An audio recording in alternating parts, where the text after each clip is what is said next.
Oh. That's me. See, I tell you, I dress like you. It's just the same with the cars. It's in there. Look at this guy. It's the same thing, Yep. man. I had shark skin pants on. Yep, I got a jacket like that now. Yeah, you know? Look at the hair. The same. Sharkskin overcoat. Yeah, you know? What's the first record that blew your mind? Man, the first record that blew my mind, to be honest with you, is actually probably The Whiskey Ain't Workin' by Travis Tritt and Marty Stewart. When I was, Oh, wow, there you go.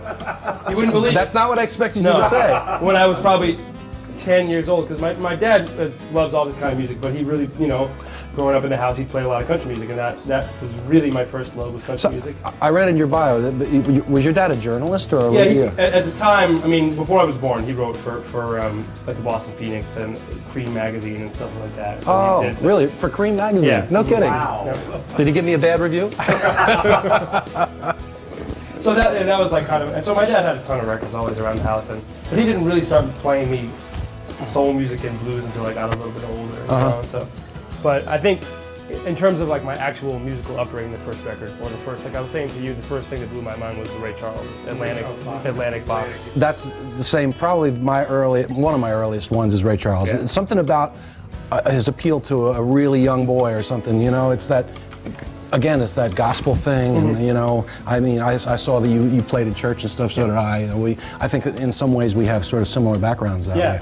And the other thing I like about what you're doing is, but you're not, it's a very, what's the word?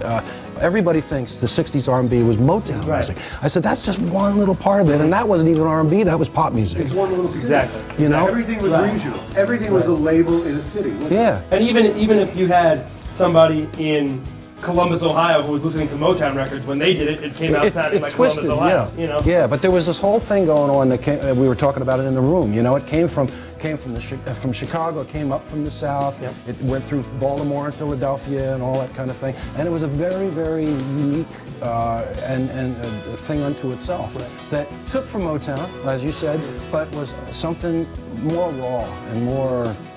I don't know, there's a certain kind of primitiveness to it that's really appealing. For me, I really would love to be able to play this kind of music for everybody, and especially for people my own age and all that kind of stuff. So that's like what I'm trying my best to do, but also to be true about the music that I love and all that kind of stuff. And that's what I really respect about what you guys were able to do, Yeah, man, it's you're carrying the torch of a certain kind of music that deserves to stay around forever.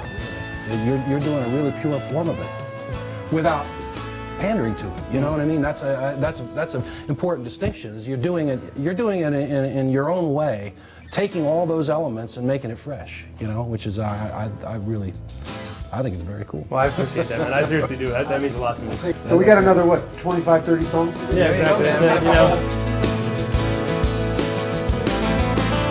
Uncanny is Hall & Oates, and I really liked that song, man. I actually didn't know it until they sent it to me for this, and it's like one that I really would put on now, like and be into. It was great to be able to sing that, and I looked over and saw Daryl was very enthusiastic about me singing it because it's cool to see somebody else singing one of your songs. I know I felt the same way about when he was singing my songs,